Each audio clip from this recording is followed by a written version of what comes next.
আমাদের বিশিষ্ট সমাজসেবক জনাব সাজিদ ওমর পাবেল ভাইকে আমি ধন্যবাদ জানাই। ওনার যে ব্যক্তিগত উদ্যোগের মাধ্যমে আসলে অন্যান্য যে ডোনার দাতা ভাইয়েরা ওনারা জানতে পারেন যে এই সমাজে একজন অসহায় মানুষ আছে, ওনাকে সহযোগিতা করা প্রয়োজন। তো এক্ষেত্রে ওনার যে অ্যাক্টিভিটিসের পরিধি, এক্ষেত্রে যদি আরও উনি বাড়িয়ে দেন তাহলে আমরা ওনাকে সর্বাত্মক সহযোগিতা করবো, এই আশ্বাস আমি দিচ্ছি ওনাকে। আমাদের ওনার যে সহযোগিতার হাতে যেন বাহুবল পরিসর আরও বিস্তৃত হয়, পরে হবিগঞ্জ জেলা বিস্তৃত হয়, আমি প্রত্যাশাটুকু রাখছি। প্রিয় উপস্থিতি, এরপর আমাদের সঙ্গে বক্তব্য রাখবেন 6 নং মিরপুর ইউনিয়নের অন্যতম সমাজসেবক বিশিষ্ট দানবীর ব্যক্তিত্ব জনাব মীর একেএম জমিনুল নবী ফয়সাল ভাই। ধন্যবাদ। সম্মানিত উপস্থিত, আসসালামু আলাইকুম, আদাব। আপনারা দেখতে পাচ্ছেন যে আজকে একটি তুঙ্গেশ্বর বাহুপুর উপজেলার তুঙ্গেশ্বর গ্রামে একটি হতদরিদ্র পরিবার একটি ঘর উপহার দেওয়ার জন্য আমরা সমাবেত হয়েছি।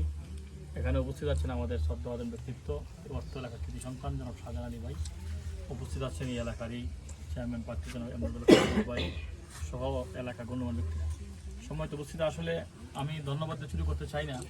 পাভেল সাইদুর রহমান পাভেল সে দীর্ঘদিন ধরে তার যে ব্যতিক্রমী উদ্যোগ, রাস্তার পাশে মানুষ অর্ধ ফুকে খেয়ে ফেলছে, মানুষ তার পাশে যায় না, কুকুরও পাশে যায় না, কিন্তু দেখা যায় পাভেল তার পাশে গিয়ে সে নিজ হাতে পরিষ্কার করে হসপিটালে নিয়ে যায়। আপনি দেখতে পাচ্ছেন যে গত রমজানে তোফাপর একটা সংস্থার নাম দিয়ে সারাটি রমজান কিন্তু তারা ইফতার এবং সেহরি বিতরণ করেছে, আজকের থেকে অনেকদিন নিঃস্বার্থভাবে। এবং এরই ধারাবাহিকতায় পাভেল, আমি তার আমন্ত্রণে একদিন না অনেকদিন এসেছি এবং 2টি গরু দুদিন আজকে গরু দুদিন আসলাম। তো সবচেয়ে বড় বিষয় হলো মানুষের জন্য হিন্দু মুসলিম ভেদাভেদ নেই। আমি গত কিছুদিন আগে এখানেই একটা গরু দুধ হয়েছে পার্শ্ববর্তী গ্রামে, হিন্দু একজন বৌদ্ধ মহিলাকে দেওয়া হয়েছে। আজকেও আমাদের এই ঘরটি এখানে হিন্দু এক বৌদ্ধ মহিলাকে দেওয়া হয়েছে এবং এলাকার যে যুব সমাজ মুরব্বী যারা আছেন সকলে মিলে পরিশ্রম করেছেন, পাভেলকে খবর দিয়েছেন।